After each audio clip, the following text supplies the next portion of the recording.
안녕하세요. 새해 인사드립니다. 새해라고 하니까 조금 시간이 맞질 않네요. 지금 녹화하는 날짜가 2021년, 제가 달력을 저 위로 쳐다봅니다. 1월 2일 토요일 저녁입니다. 일주일치 거를 한꺼번에 하거든요. 이렇게 지난 월, 화, 수, 목, 화, 수, 목, 금, 토 이렇게 쭉 올라간 거는 그 전에 한 겁니다. 2020년 12월 26일 저녁에 한 거죠.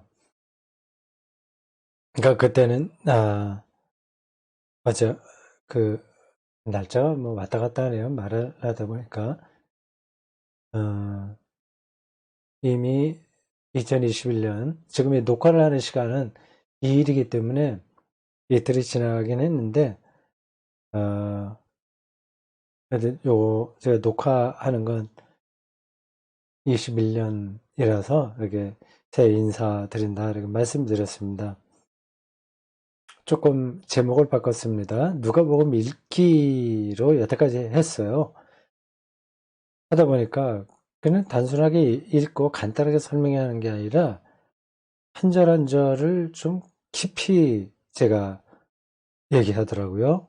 깊이 그라기보다 뭐 옆으로 벌려서 예, 하죠.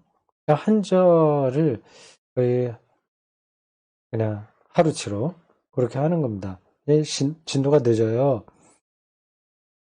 그러다 보니 그냥 읽기 이 정도가 아니라 아주 깊이 들여다본다 이렇게 해서 토파 읽기가 맞지 않을까 싶은 생각이 들었습니다. 지금 같은 속도나 분량으로 하게 된다면 설교하는 것보다 더 자세하게 얘기하는 겁니다. 예. 그러니까 이 본문에 나오는 것들에만 한정하지 않고 상당히 여유 있게 여기저기 짚어가면서 읽는 거라서 토파 읽기 이렇게 제목 붙이는 거 좋을 것 같아요. 토파다라는 이 원형은 뭐 제가 자세하게는 모르겠는데 자세하게 일일이 따져가면서 어떤 일을 하는 것을 토파다라고 하는 것 같습니다. 그래서 토파 보기라는 말도 있고 토파 읽기 이렇게도 얘기합니다.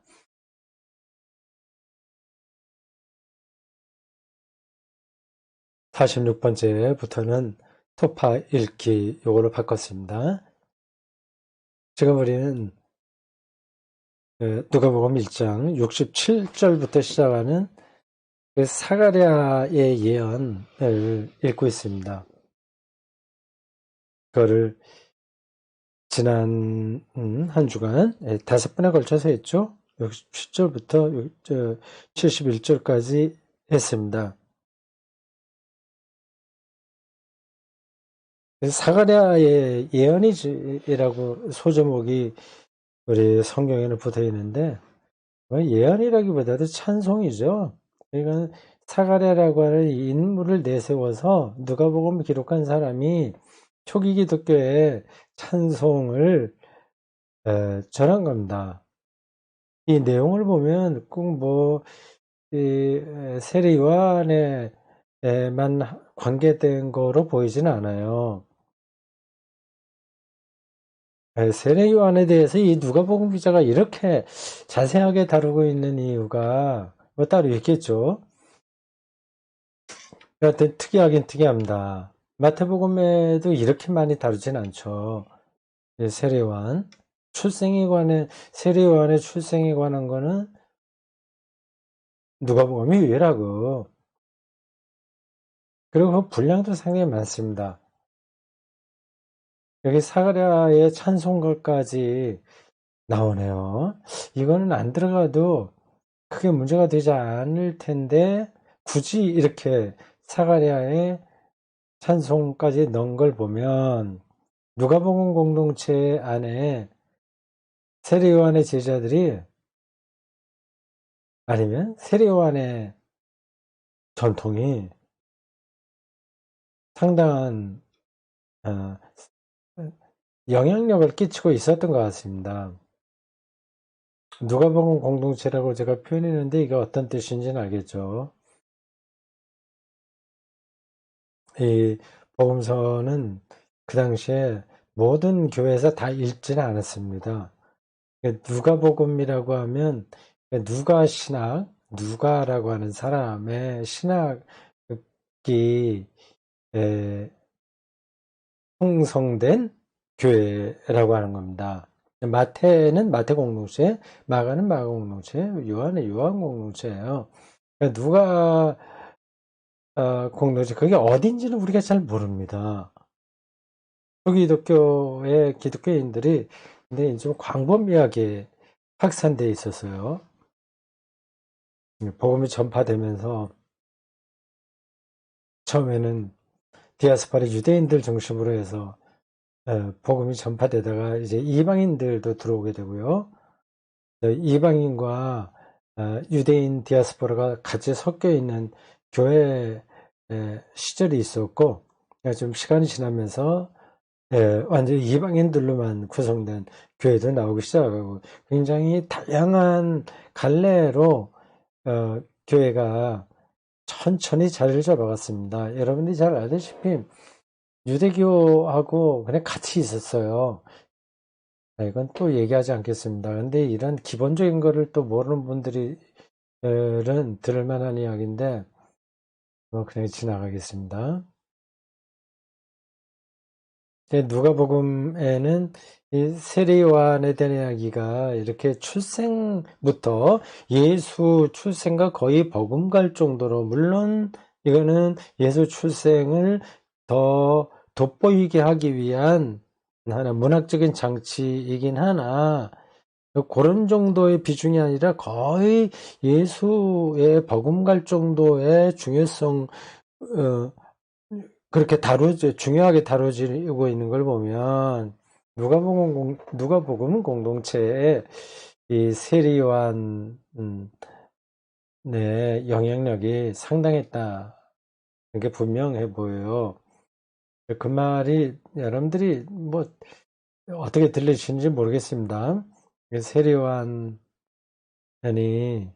예수님보다 먼저 공적인 활동을 하셨고 예수님이 세례요한에게 세례를 받았고 세례요한의 제자들 중에서 일부가 예수의 제자가 되었고 그래요. 그리고 세례요한이 체포된 다음부터 예수님의 활동이 시작됐습니다. 만약에 세례요한이 죽지 않았다면 예수님과의 관계가 어떻게 전개됐을까? 그것도 참 궁금합니다. 예.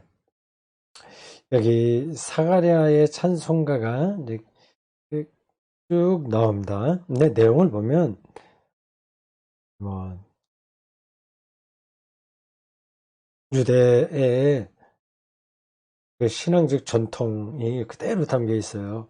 그런 내용도 아주 대단히 세련되고 세례요한을 높이 평가하는 겁니다. 자, 오늘 72절 읽겠습니다. 우리 조상을 긍휼히 여기시며 그 거룩한 언약을 기억하셨으니. 예. 이 뒤에까지 다 읽어보신 분들은 알겠지만 여기에 뭐 기독교하고 직접 연관된 내용들은 별로 없어요. 뭐 기독교는 아니라고 하더라도 예수 그리스도의 복음을 어느 정도 받아들이는 것과 같은 내용은 별로 없습니다. 그게 이상한 건 아니죠.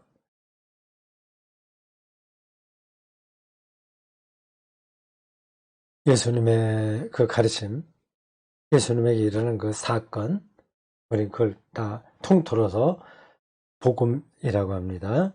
그게 유대교와 완전히 개별적으로 나온 게 아니라 아주 거기에 뿌리를 단단하게 받고 있기 때문에 그 유대교의 이런 신앙적 전통이 사가랴의 그 찬송 안에 들어있다는 건 하등 이상할 게 아닙니다. 이상한 게 아닙니다.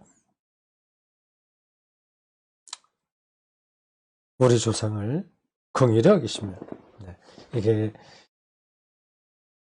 유대교 그 선지자 전통, 시편 전통, 그런 전통을 굳이 이제 따로 구별하지 않는다고 하더라도 유대교 영성의 핵심입니다. 그리고 오늘날도 마찬가지고 긍휼히 여기 하나님의 긍휼하심. 네. 이런 내용을 이건 너무 비굴하다. 뭐 긍휼이 여기 무슨 긍휼이 우리가 떳떳하게 살다가 우리가 뭐 잘못한 거 있으면 책임지고 그러면 되지 뭐 하나님의 긍휼이냐 참 구질구질해 보인다 이렇게 생각하면 그건 오해입니다. 인간 삶의 그 심층을 뚫어볼 때 나오는 고백입니다. 숨 쉬는 것부터 시작해서 먹고 마시고 이 공간 안에 있는 이 모든 것들이 얼마나 절대적이냐 그리고 얼마나 그게 위태로운 사태냐 하는 것을 뚫어보기 때문에 하나님의 긍휼을 이야기하는 겁니다. 예. 우리 조상을 긍휼히 여기시며 그 거룩한 언약을 기억하셨으니 이렇게 세례요한의 아버지 사가랴가